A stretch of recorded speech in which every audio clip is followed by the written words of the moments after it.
the IT vertical space above storage and do exactly what we would have looked the defense to do during the plant, which is take out the planter or at least get the kill off the back of the crossman. For this attacking team, 55 seconds left, and it's all on the shoulders of Badif. Had the intel, but no. Badger grabbing away. Another. The pokey. Pokeball. Hydra says, I choose you, Joker. Kiss my ash. You got 0 cents. Your IQ is low. Did you make that up right now? Yeah, right now on the spot. I just want to touch on mental health. If you're feeling out of it, They put together a hell of a club sandwich. Sledge must have been the bacon because he got fried. A whiskey! Welcome back, fellow Siege spectators and players. And a little awkward for me because that's normally Whiskey Glitter's line, but I am WhiskeyRun, part of the Siege Doubleshot, and looking forward to talking to you today. So, cheers.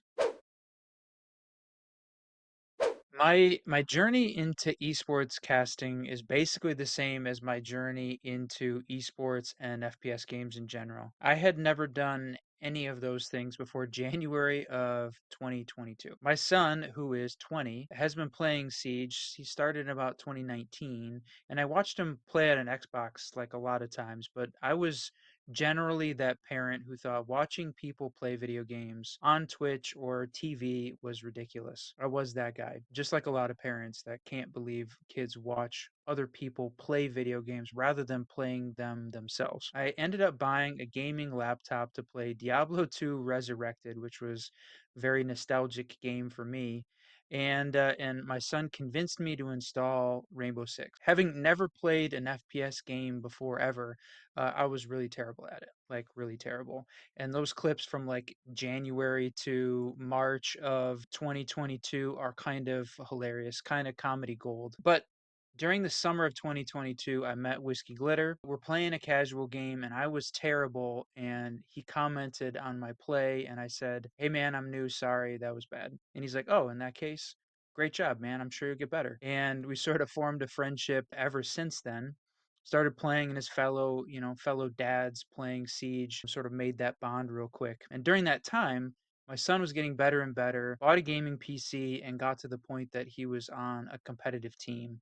And I desperately wanted to watch him play those comp games, but I completely did not understand T4 Discord leagues and matches and the process that they use to get casters. I kept asking him if games were going to get casted, and the answer was always, I don't know. He never knew whether or not a game was going to get casted. Most of the time, they never did because leagues, T4 leagues, just generally have trouble finding casters, especially people that wanted to do it on their own. I started digging in and installed Discord, among other things, and then researched, self taught myself OBS, observing broadcasting and Twitch, having no experience in any of that. But I was definitely determined. And I figured if his team couldn't get casters, then Whiskey Glitter suggested that him and I should do it. And that was sort of how we got started into sports casting. All basically in the course of like a year and a half, decided that went from playing to maybe doing it to doing it very, very regular here in 2024. Hilariously bad.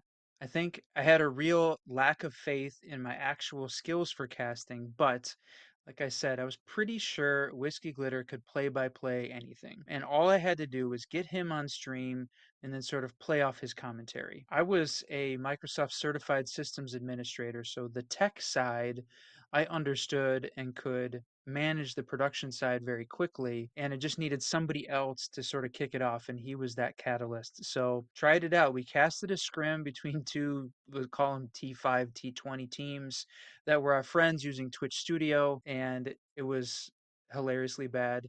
Our first real game was for the GNL League, probably a week later. It was also hilariously bad. There's some great clips from there, but also really fun. And we go back to the GNO all the time because that was really our first competitive league we ever cast a game for was GNL. So it was fun, but also terrible at the same time. For me, the thing I probably enjoy the most is watching the meta change. I love watching what new strategies teams come up with and learning new things. Like sometimes it felt like Pro League was very repetitive, very well defined strats, and it was fun and has been really fun each new season as teams really quickly try and catch up with the meta and play. And because we're doing casting a lot of games, we get to sort of see that. So that has been one of the things I enjoy the most. On the technical side, I really love learning new things. And I know people sometimes say that as a cliche all the time, but like I said, as a tech guy, figuring out how to be, an observer, how to figure out how to be a producer, try and make things a better little by little has been really fun. And like I said, started off hilariously bad, but I think we made a lot of progress, and that just to me has been real fun. Preparing for casting sessions, I think some of the standard things like going to Liquipedia, going to the all of the match chats, all of the scoreboards from each league that we get a chance to cast in. But one of the other fun things, and I think one of the things that sort of sets the Siege Double Shot apart is I've been keeping casting records of every game we've been doing since about the middle of 2023 when we really got going and realized we were doing an awful lot of this. Wanted to understand in more detail the games that we've casted. So, as an example, here, now we're using that data to compare teams, who has played where, what leagues, because I keep track of all of the games, the maps, and all of the players in each of the games that we've casted personally. So that way we have a personal connection to all of the teams and players. We casted 169 games in 2024, 296 maps, 343 hours in 2024 so far. It's like an average of 1.5 maps per day, every day of 2024. So just it has been a lot of opportunities for it. It's just been fun to do that, but also it really starts to build up a pretty big database of all the teams and players that we've had a chance to cast for. So I'm always going back and referencing that sheet to see whether or not it was a team or a player that we casted. Memorable moment from casting career. This one is not so much a casting moment, but a Siege Double Shot, a broadcasting moment was going live from the Atlanta Major from the floor. It wasn't a great casting experience for sure, but what we did, we set up the memorable part was my daughter was running production for us and she is 11. So I gave her very clear instructions about how to integrate our cams using Video Ninja from my phone, audio sources, and then starting the Twitch channel up, starting the broadcast, changing the scenes, checking audio levels. She did all of that by herself back at my home studio while Whiskey Glitter and I were on the floor. So the casting wasn't great. Obviously, you could barely hear anything, you could barely see anything, but we were trying out the Atlanta Major co-stream, and with my daughter running production, it was a really cool moment, really really proud dad moment, but also just a really memorable casting experience that we had. Challenges. This is a good one. For me, not having any idea about the game, the tools, the community until we actually got started. For sure, a huge challenge. I just wanted to be involved in what my son was doing. And I was really willing to try anything. And I really throw myself at an activity 100% when it's something to decide I want to do, go all in on it. And so for me, it was a big challenge to try to quickly get up to speed on how to do everything basically, learning the game itself, learning FPS games, learning broadcasting, learning casting. It was a huge challenge to try and even get started. But even at we started casting when I was 41 years old.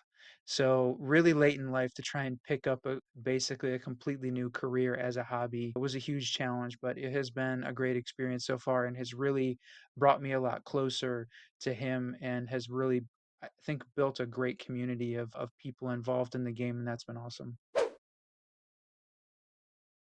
On the casting side at the top level, Ace and Dez have been my absolute favorite casting duo of all time. And that time's not very long because I think I watched my first Pro League R6 Siege match in 2020 when my son was watching it and I was sort of watching over his shoulder, not understanding anything that was going on. But Ace and Dez have really captured my heart as a pair of guys that I look up to, trying to match their passion and love of the game, something that I've been trying to do. It's really difficult because by nature, I'm not a super excitable person, and I know that's one of the things I'm trying to work on in my casting is trying to gain that energy level that those two have. So at the top level, for sure, those are the guys that I always looked up to, and getting to take a picture with them at the Atlanta Major was really fantastic. But on a more local level too, one of the T2 casters, Happy, was one of the first guys to sort of give me a chance and do some VOD review with to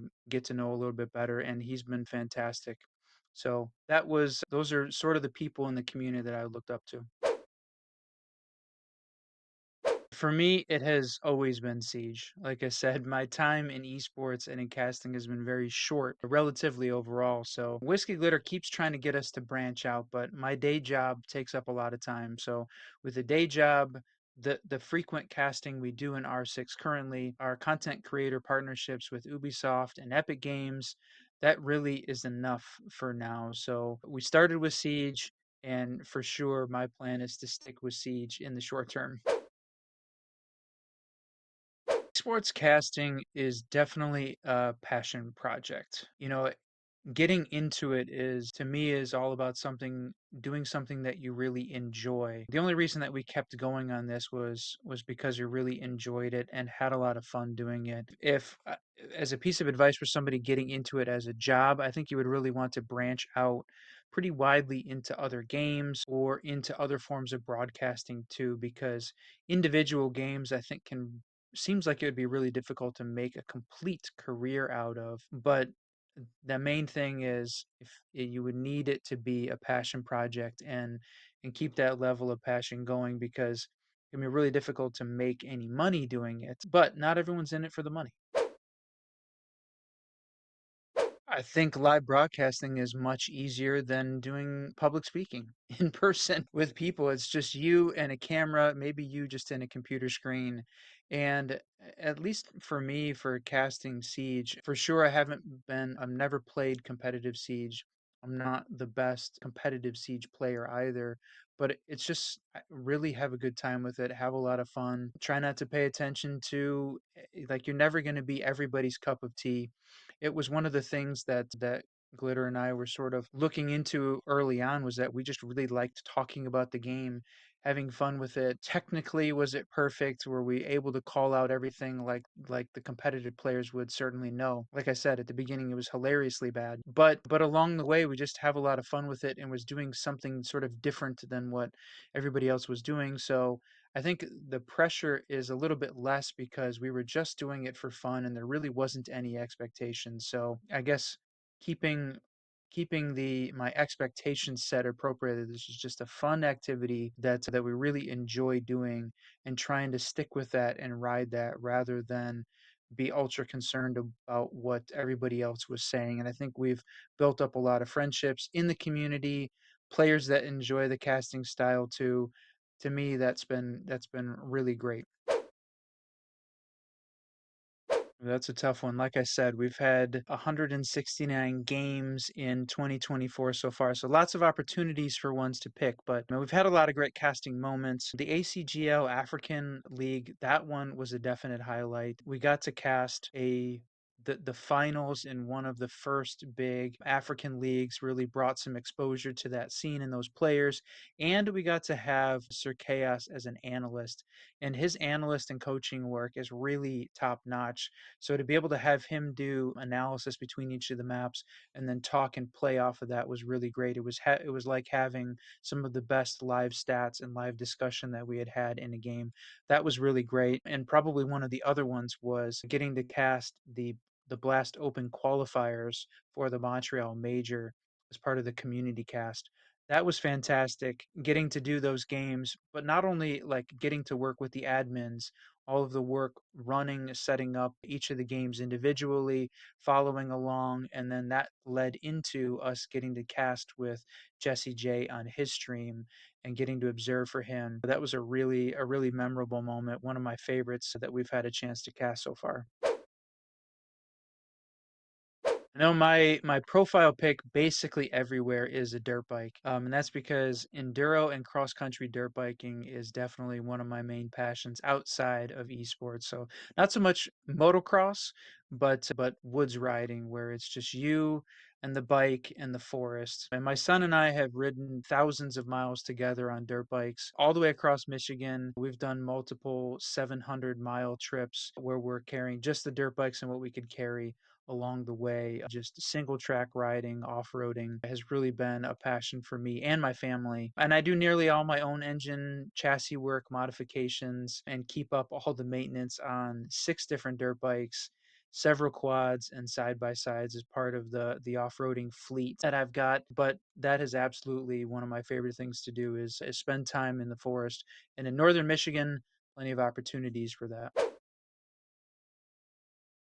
I think probably the goal of any esports caster T1 event. It would be great to do a T1 event in Siege. Watching that those first pro league matches and attending the Charlotte Major with my son was really what sparked that interest in FPS games in general. Right? I had installed it in January, but going to that Charlotte Major in May of 2022 was really what like sort of kickstarted my interest in more than just sort of playing a game into something that I want to make this a more important part of my hobby.